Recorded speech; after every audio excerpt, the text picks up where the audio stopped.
مساء الخير. انا بعتذر طبعا اني مش بنزل فيديوز بشكل منتظم، لكن ده غصب عني والله، لان انا لسه طالع كنت عامل عمليه في كتفي. بالاضافه لما كنت بتاخر في تنزيل الفيديوهات بما اني اللي انا اللي بكتب وبمنتج وبصور وبرفع، فالموضوع كان بيبقى لود عليا كبير جدا بس بجنب شغلي. فكل دي مشاكل كانت بتقابلني، لكن ان شاء الله الفتره اللي جايه هننتظم ونقدم فيديوهات اكتر واكتر. انا بس مش طالب منكم غير دعمكم عن طريق اللايك، الشير، الكومنتات. للاسف هي دي الحاجات اللي بتخلي الفيديوز يطلع للناس يعني. فاتمنى منكم الدعم الفتره اللي جايه، وان شاء الله نقدم حاجه تكون عند حسن ظنكم دايما. على عكس العاده في اي رحله صعود لمعظم لعيبه الكوره بنكون متشوقين دايما ان احنا نسمع رحله الصعود والالام والاكشن اللي بتكون جواها، بنكونوا مستمتعين جدا واحنا عايشين جوه قصه اللاعب وهو بيحكي تعب اهله معاه، انه كان بيسافر من محافظه لمحافظه تانية في رحله لا تقل عن 8 ساعات. واوقات بقى كنا بنسمع اللي بيبات في الشارع واللي بيبات في الجامع عشان يلحق التمرين الصبح، بالاضافه بقى للي ابوه كان بيستلف عشان يشتروا له جزمه الكوره، ده غير اللي اتولد في بيئه مليانه مافيا ورغم كده ما طلعش مدمن وركز لحد ما اصبح نجم عالمي وانتشل اهله من الانهيار. انا للاسف بقى ما عنديش اي قصه من القصص دي في حلقه النهارده. انا عندي قصه مختلفه تماما للاعب كوره من اسره مستريحه ماديا، ربنا يزيدهم. لاعب خارج من المعادي وخريج الامريكان انترناشونال سكول وبيكتب فرانكو، يعني ما شاء الله حظه حلو وكل سبل الراحه متوفره ليه. فايه اللي يجبرك يا ابني انك تلعب كوره وتتعب نفسك وتجري والناس تتريق عليك وتتنمر عليك وتقول عليك فنكوش كمان؟ الاجابه هي الشغف والاراده، ودي الحاجه المشتركه في كل رحلات الصعود، وكمان هي اصعب حاجه اللي لو ما كانتش موجوده مش هتقدر تحقق حاجه. حلقتنا النهارده عن نجم مصر وافضل لاعبي العالم عمر خالد محمد مرموش، وكواليس رحله الصعود ومعلومات اول مره هتسمعها باذن الله. اعمل لايك وفعل الجرس عشان يجيلك كل جديد، وشاركني برايك في الكومنتات، واوعى تنسى انا احمد حموده هو ده المهم. يلا بينا.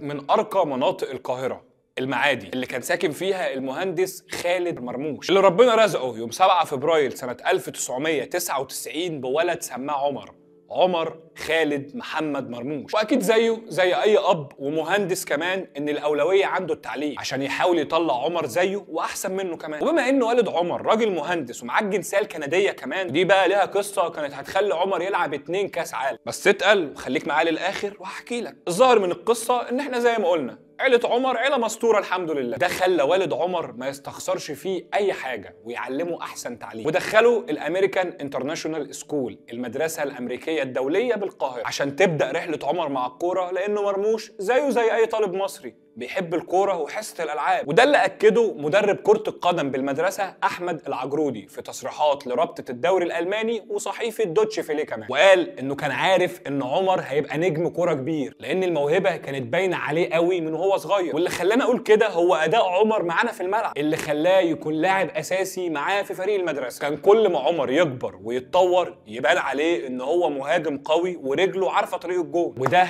اللي شجع مدربه في فريق المدرسه احمد العجرودي انه ينصح عمر مرموش انه يروح لنادي احترافي عشان ينمي موهبته ويشق طريقه في احتراف الكوره. وفعلا عمر اخذ بالنصيحه وراح لاقرب نادي من بيته في المعادي، وهو نادي وادي دجله اللي كان معروف عنه ان هو بيصعد لعيبه صغيره في السن بسرعه للفريق الاول. في 2007 بينضم عمر مرموش رسميا لاكاديميه وادي دجله، لانه وقتها ما كانش لسه في فريق لمواليده مواليد 99، لكن موهبه عمر الاستثنائيه هي اللي اجبرت المدربين في وادي دجله انهم يصعدوه لفريق ال 98، الفريق اللي اكبر من سنه بسنه، عشان يتالق عمر معاهم. وبعدها بسنتين بس بيتم عمل فريق لمواليد 99، والفرقه دي كان اسمها فرقه عمر مرموش من كتر ما كان هو جامد بسم الله ما شاء الله. خلي بالك ده مش كلامي، ده كلام كل اللعيبه والمدربين اللي كانت بتقابل وادي دجله مواليد 99. في الوقت ده بدات عيله عمر مرموش تامن بموهبته اكتر، بعد ما كانوا معترضين شويه على لعبه للكوره في الاول، ان الاولويه دايما للتعليم ولازم يهتم بيه والكوره تفضل هوايه. وعمر كمان امن بنفسه اكتر واكتر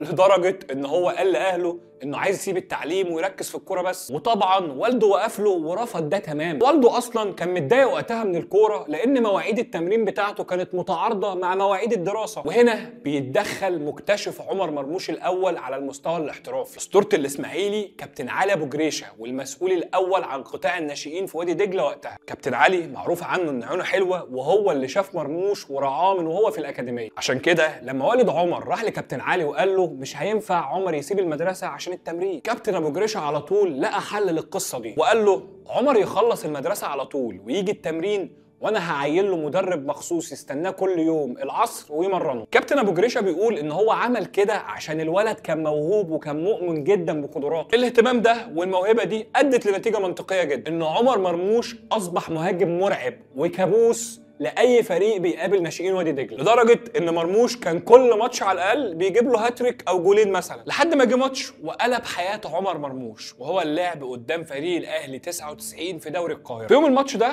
راح كابتن علي ابو جريشه لباتريس كارتيرون مدرب الفريق الاول بوادي دجله، واخده من ايده كده وقال له تعالى انا هفرجك على لاعب مشكله. وفعلا مرموش كان مشكله في الماتش ده، لانه سجل هاتريك في الاهلي، والثلاث اجوال احسن من بعض. جول بيجيبه من زاويه صعبه، وجول من المرتده وبسرعته بيخلصها في الجول، وجول ركله ثابته. وعايزك تفتكر كويس جدا الجول الركله الثابته ده عشان هنرجع له في اخر الحلقه، وهوريك حاجه مدهشه تثبت اننا قدام عقليه عظيمه. المهم ان مرموش قفل الموسم ده اللي هو 2016 2017 في دوري القاهره وهو مسجل 44 جول في 28 ماتش. وبعد ماتش الاهلي تم استدعائه لمعسكر الفريق الاول لوادي دجله في العين السخنه. طبعا مرموش اتمرن بشكل مميز، وده خلاه يخش قائمه الفريق اللي هتلاعب طلائع الجيش، وكمان كان هيشارك لاول مره مع الفريق، لكن حصلت اصابه، وبعد ما كان بيسخن على الخط رجع على الدكه تاني. والماتش اللي بعده كانوا بيلعبوا الاتحاد في اسكندريه، نزل مرموش اخر ربع ساعه، وقدر بعد 4 لمسات من نزوله انه يعمل اسيست لزميله حسام عرفات ويسجل هدف. بتنتهي فتره كارتيرون مع وادي دجله، وبتبدا فتره احمد حسام ميدو كمدير فني لوادي دجله، وبدا يثق في مرموش ويديله وقت اكتر، وغير مركزه للمركز الحالي كمهاجم، لان في الاغلب كان مرموش بيلعب وينج شمال. ميدو شاف في مرموش انه قوي وسريع وايجابي على الجول، فينيشر زي الكتاب ما بيقول، فكان عايز يستفاد منه، لانه بالاضافه لكل ده بياخد قرارات سريعه. مرموش بيقول التحول من جناح لمهاجم صريح كان صعب جدا في الاول، لان لما كنت مهاجم صريح في الاول كان ظهري دايما للجول ولازم تلف عشان تسجل، لكن وانت جناح بيكون وشك دايما للجول وبيجي لك كور كتير وتقدر من خلالها تعمل حاجات اكتر. المهم انه تأقلم على مركزه الجديد كمهاجم، وفي اول ماتش بيلعبه اساسي قدام الشرقيه سجل هدفه الاول في الدوري المصري بعد 16 دقيقه بس، واجمالا في الموسم ده لعب 17 وسجل 4. اداء مرموش وثقه ميدو فيه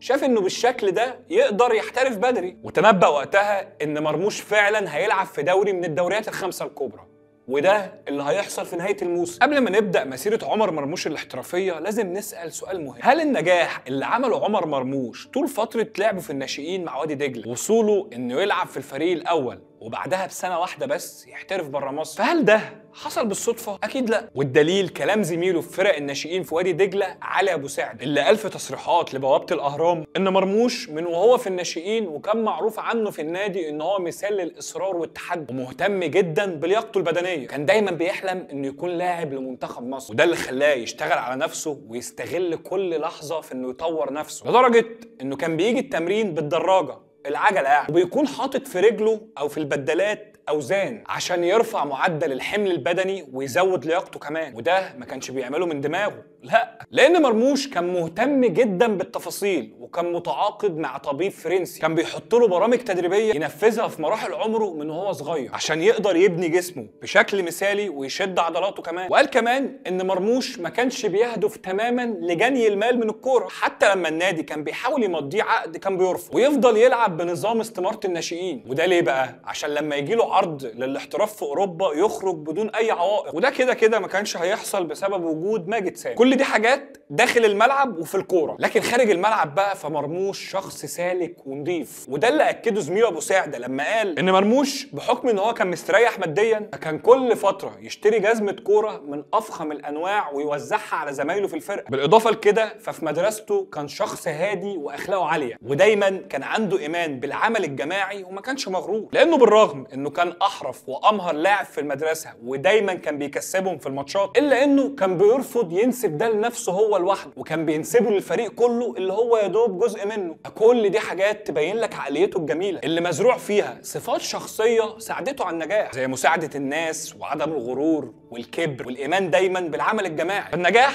مش بيحصل صدفه ابدا، النجاح بيجي بالاجتهاد مع الثقة بالله انه مش هيضيع تعبك وهيديك اللي تستاهله في الوقت المناسب. المهم نرجع تاني لمرموش اللي سافر ألمانيا وهو لسه عنده 18 سنة، وقال ان ده اصعب قرار اخده في حياته، لانه ساب اهله واصحابه وكل حاجه وراح لفولفسبورج، مدينه جديده وشعب جديد بعادات وتقاليد جديده. وصل عمر مرموش المانيا وهو مهمش اعلاميا، محدش يعرفه، محدش بيتكلم عليه غير اهله واصحابه وعيلته ومدربينه. مرموش قال انه في البدايه كان بيعاني لاسباب كتير، ابرزها اللغه. فولفسبورج مدينه صغيره، المعادي اكبر منها على حد وصف عمر مرموش، سكانها بيعتزوا جدا باللغه الالمانيه وقليل جدا اللي بيتكلم انجليزي، وحتى في الفريق نفس الكلام، وده صعب الدنيا عليه انه مش عارف يتكلم ولا يفهم ولا يتواصل مع اي حد، لدرجه انه لما كان بيحب يشرب كابتشينو او اي حاجه كان بينزل الكافيه، ولما يخش يطلب بيقف ساكت لانه مش عارف يتكلم يقول لهم عايز ايه، فيضطر يستنى حد هيخش ياخد نفس الطلب اللي هو عايزه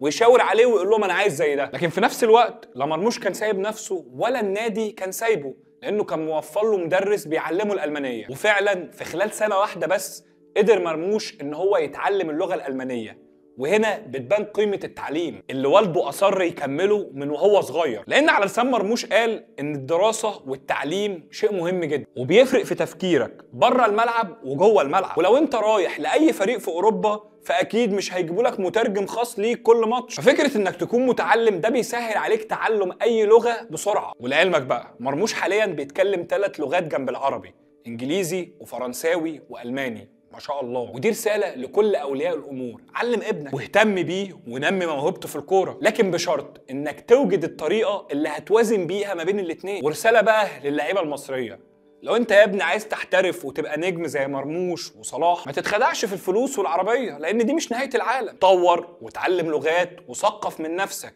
لان ده هيفيدك جوه الملعب وبره الملعب، عشان لما تتحط في ظرف زي ده وتحترف تكون جاهز ليه، وما ترجعش تاني للدوري المصري زي لعيبه كتير ما عرفتش تتأقلم وما استحملتش الغربه ورجعت عشان اكل ماما وحشهم والخروجات والسهرات وحشتهم. بالاضافه بقى لنقطه اللغه دي، فمرموش زيه زي اي مغترب، جه يطبخ لاول مره المطبخ كان هيفرقع، ويجي يغسل هدومه لبسه يبوظ ويكش، وده كلام قاله بنفسه في لقاء سابق ليه مع يلا كوره. مرموش كان واخد قراره وهو طالع من مطار القاهره انه مش هيرجع مصر يلعب فيها كوره تاني، عشان كده قدر بفضل عقليته القويه انه يستحمل الظروف دي ويكمل لحد ما اتأقلم مع الدنيا هناك، رغم ان الدنيا قدامه وقتها ما كانتش واضحه برضه، لانه قضى اول 3 مواسم مع الفريق الرديف لفولفسبورج في حاله صعود وهبوط. يعني في اول موسم لعب 17 ماتش وقدر يسجل 4 اهداف، وفي الموسم الثاني ليه مع الفريق الرديف اللي هو موسم 18-19 مرموش ظهر في التشكيله 5 مرات بس باجمالي دقائق 51 دقيقه، الكلام ده طول الموسم وعلى حسب ترانسفير ماركت. ورغم تراجع مستواه في الموسم ده اللي انا ما اعرفش هو سببه اصابه ولا ايه، الا انه ما استسلمش وكمل عشان يجي موسم 19-20 ويظهر الوش الحقيقي لعمر مرموش بتاع وادي دجله، ويتالق بشكل ملفت مع الفريق الرديف ويسجل 9 اهداف ويصنع هدفين في 15 ماتش. للاسف بعد التالق ده الكورونا بتيجي والنشاط الرياضي بيقف في العالم كله، لكن مع عودة النشاط الرياضي قرر جلازرر المدير الفني للفريق الأول في فولفسبورج إنه يصعد مرموش للعب مع الفريق الأول. ورغم تصعيد مرموش إلا إن فرحته لن تكتمل، لأنه مع الفريق الأول لفولفسبورج في نفس السنة ظهر 5 مرات بس بإجمالي دقايق 76 دقيقة، وده اللي خلى مرموش عايز يمشي ويروح فريق تاني في ألمانيا، لكن جلازرر قعد معاه وأقنعه إنه يفضل في الفريق. ومش بس كده، ده وصل الفرقة إنها تجدد له 3 سنين، وفعلا مرموش جدد 3 سنين لحد 2023. ورغم انه مدربه النمساوي جلازرر صعده للفريق الاول وكان مقتنع بيه وجدد له عقده، الا ان كل الكلام ده ما كانش مقنع لكابتن شوقي غريب في مصر، اللي قرر استبعاده من قائمه منتخب مصر تحت 23 سنه المشاركه في كاس افريقيا 2019 في مصر. وده زعل مرموش جدا، لكنه برضه ما استسلمش وقرر انه يدوس على نفسه ويحسن نفسه عشان يكون في قائمه منتخب مصر اللي هتشارك في اولمبياد اولمبياد طوكيو بعد ما فازوا بكاس الامم الافريقيه. وده بالرغم ان مرموش وقتها كان ممكن يلعب في منتخب كندا بسهوله، وده اللي اكده في تصريحات ليه لما قال ان فعلا مسؤولين من الاتحاد الكندي اتواصلوا معاه عشان يمثل المنتخب الكندي بحكم انه معاه الجنسيه الكنديه، وكلموه اكتر من مره كمان عشان يقنعوه بالمشروع بتاعهم اللي قايم على الشباب واللعيبه مزدوجه الجنسيه. الا ان مرموش قال لا، وضحى بكل حاجه في سبيل انه يمثل منتخب مصر، حلم حياته من وهو طفل. عشان كده قلت لك في اول الحلقه ان مرموش كان ممكن يلعب 2 كاس عالم، لانه لو كان وافق كنا ممكن نشوفه في كاس العالم قطر 2022، وكمان كان هيلعب كاس عالم 2026 اللي هيقام في امريكا والمكسيك وكندا. المهم ان في الموسم الرابع ليه مع فولفسبورج ما لعبش غير دقيقه واحده بس مع الفريق الاول، وده طبعا ما كانش نافع معاه لانه كان حابب انه يظهر ويلعب بشكل مستمر عشان ياخد خطوات تانية في اوروبا، وكمان ينضم لقائمه المنتخب اللي هتلعب اولمبياد طوكيو، ويقدر بقى ساعتها من خلال المحفل العالمي انه يظهر بشكل كويس ويسوق نفسه. مرموش وقتها كان ممكن يرجع مصر بكل سهوله ويلعب في الاهلي او الزمالك او بيراميدز اللي هو بالفعل كان عنده عروض منهم وقتها، ولو كان رجع بقى كان هيظهر اكتر وهيبقى ليه ظهر جماهيري، وكل ده هيخلي وجوده في المنتخب الاولمبي سهل ويقدر يلعب بكل سهوله اولمبياد طوكيو. هو كان مقرر هو مش هيسيب الاحتراف ومش هيرجع مصر تاني، وهنا يبان لك تاني قوة عقلية مرموش وثقته في نفسه. وفعلا مرموش طلب الرحيل من النادي عشان يلعب في يناير 2021 راح فريق اسمه سانت باولي في دوري الدرجة الثانية الألماني. فريق وقتها كان بينافس على الهبوط، واللي كان بيدرب الفريق وقتها مدير فني اسمه تيمو شولتر. شولتر بقى ده كان بيحب مرموش وواثق فيه جدا، وبسبب سرعته وخفته ومرونته التكتيكية قدر ان هو يستخدم مرموش في اكتر من مركز سواء جناح او راس حربة. وشولتر يعتبر هو اول مدرب في ألمانيا يلعبه في المكان اللي هو بيتألق فيه دلوقتي ده، وهو اللاعب اللي بيكون تحت المهاجم وبيجي من طرف الملعب، وده بيديله الفرصة انه يخترق من العمق بسرعته ومهارته. وقدر في نص موسم يسجل 7 أهداف ويصنع 3، ويساهم في إنقاذ النادي من الهبوط ويفنشه في المركز السابع، وده كان إنجاز للنادي وقتها. طبعا بعد أدائه المتميز بديهي رجع فولفسبورج تاني، لكن للأسف الحلم اللي كان بيسعى عليه مرموش وهو الانضمام للمنتخب الأولمبي عشان يمثل مصر في أولمبياد طوكيو ما تحققش، وتم استبعاده من قائمة المنتخب المشاركة في الأولمبياد. وساعتها حصل لغط كتير في القصة دي، وأنا هقول لك الخلاصة من الآخر كده. شوقي غريب وقتها ما كانش مقتنع بيه قوي،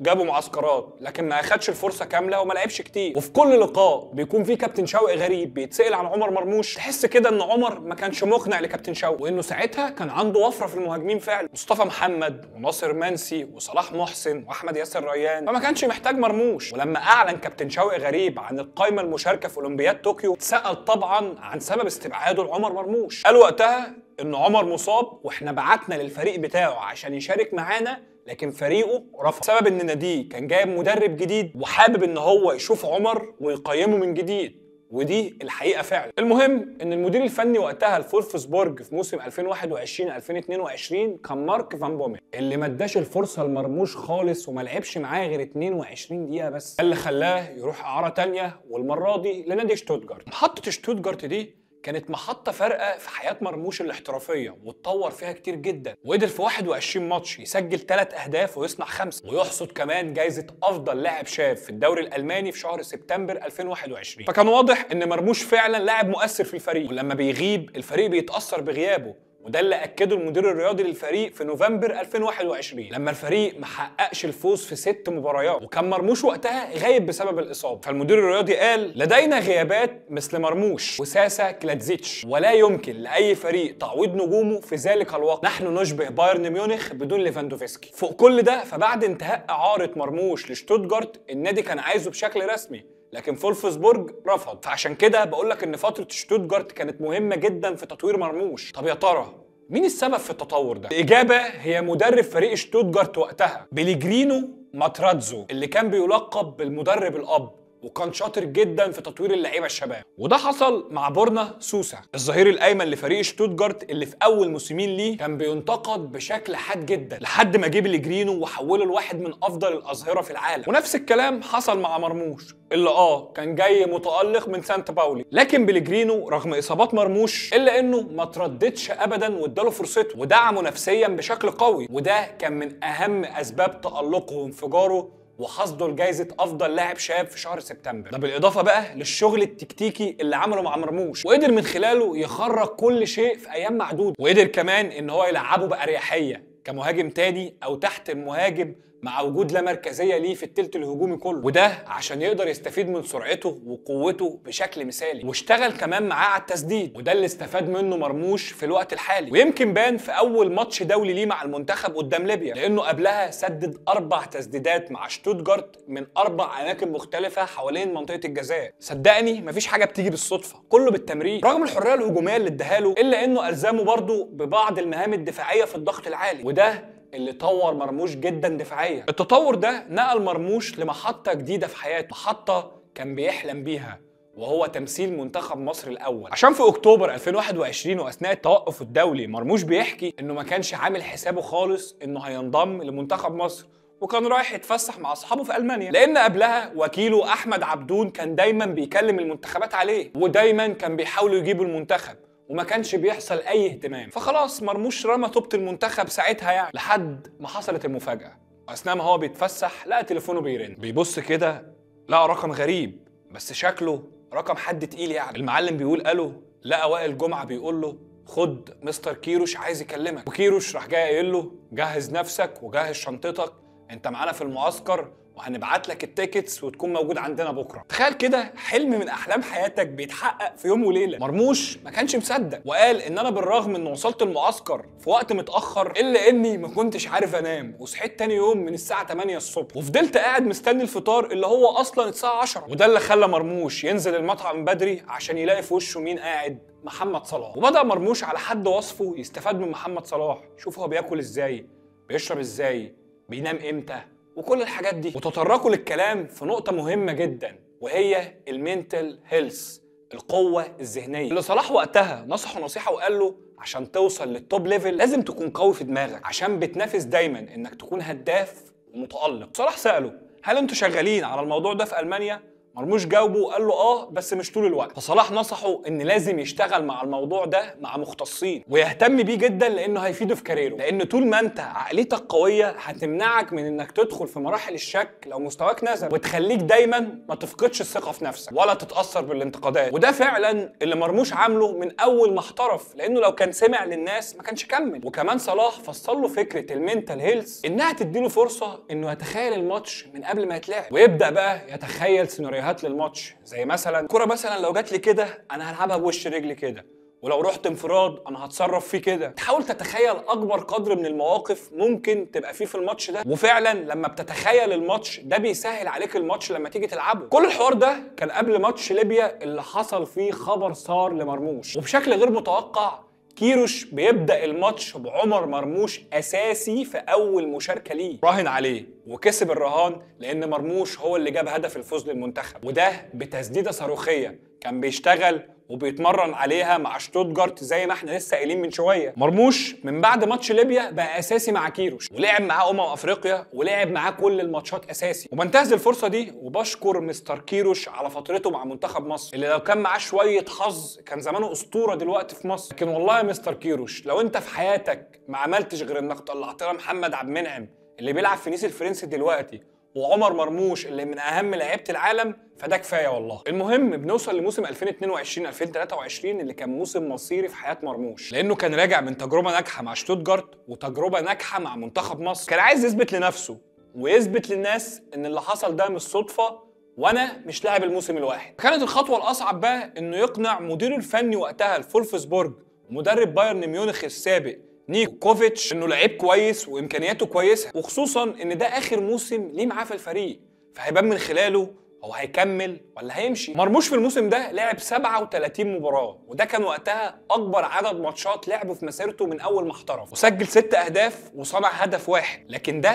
ما كانش كفايه لاكتساب ثقه مدربه كوفيتش، اللي في شهر ابريل 2023 واثناء ماتشهم مع بوخم وفي عز ما هو كسبان في الشوط الاول 3-0 قرر ان هو يغير باتريك فيمبر في الشوط الاول كاجراء احترازي كده عشان ما يتصابش، ونزل مكانه عمر مرموش. رغم ان عمر مرموش نزل كبديل الا انه تم استبداله بعد 19 دقيقة بس من مشاركته، وده بقى من غير ما يتصاب ولا يحصل له حاجة، وده برغم ان فولفسبورج وقتها كان كسبان 4-0، اللي هو يا عم مشي الدنيا وسيب الواد يلعب. والقصة ما وقفتش لحد هنا، ده كوفيتش بعد الماتش انتقده في العلن قدام الصحافه، وقال ان مرموش ما نفذش اللي اتطلب منه وكان سيء جدا في الامور الدفاعيه كمان. خلي بالك دي مش اول مره كوفيتش ينتقد مرموش على العلن كده ويسلمه للميديا والجمهور، لا ده قبلها بشهر قال عليه انه لازم يتحسن اثناء اللعب بدون كوره والتخلي عن دور اللعب كانه ميسي، والا هتحصل مشكله. اللحظات دي كانت كفيله انها تهد مرموش خالص، لان مفيش حد جنبه، لا الاعلام بيسانده ومدربه اللي المفروض بيثق فيه ودافع عنه ده بيطلع ينتقده على العلن وبيسلمه للميديا وللجمهور، وده اللي خلى جمهور فريقه يبقى مش عايزه وبيطالب برحيله من الفريق. لكن هنا بتيجي دور العقليه والاحترافيه الخاصه بعقليه عمر مرموش تاني، وبيتعامل مع الضغوطات دي بشكل احترافي جدا، بيتمرن وساكت ومتقبل غضب الجمهور وغضب المدرب، لحد ما جه وقت تجديد عقده ورفض مرموش يجدد العقد لان الوضع بقى صعب جدا في فولفسبورج، وراح مرموش لاينتراخت فرانكفورت في صفقة انتقال حر في موسم 2023-2024. مرموش راح فرانكفورت عشان يعوض رحيل كولو موانيه لباريس سان جيرمان. مدرب الفريق وقتها توب مولر قدر ان هو يعيد اكتشاف عمر مرموش من جديد ويطوره اكتر بسبب طريقة لعبه الهجومية، وانه بيلعب في مركزه المفضل اللي هو تحت المهاجم او كمهاجم تاني في خطة 4-4-2 مع ترك الحرية ليه للعب في اي حتة في التلت الهجومي، بالاضافة لتفضيله طريقة الضغط العالي، ودي خطة بتحتاج بدني وسرعة اكتر، وده اتطور فيه مرموش بشكل كبير جدا بالاضافه لاهتمامه بالتفاصيل زي تطوير اللعب بالرجل الضعيفه والركلات الثابته اللي عامل لك ليها مفاجاه في اخر الحلقه. وقدر مرموش في اول موسم ليه يساهم في تسجيل 23 هدف، سجل 17 وصنع 6 في 41 ماتش في كل البطولات. تألقه اللافت للنظر ده خلى انديه كتير تتكلم عليه زي ليفربول وتوتنهام ونوتنجهام فورست وغيرهم، وهو فعلا كان قريب من الانتقال لنوتنجهام فورست في مطلع الموسم الحالي، لكن ما حصلش اتفاق على الصفقه بين الناديين، ده اللي خلاه يركز اكتر ويكمل الموسم ده مع انتراخت فرانكفورت عشان نوصل للموسم الحالي اللي احنا فيه 2024-2025،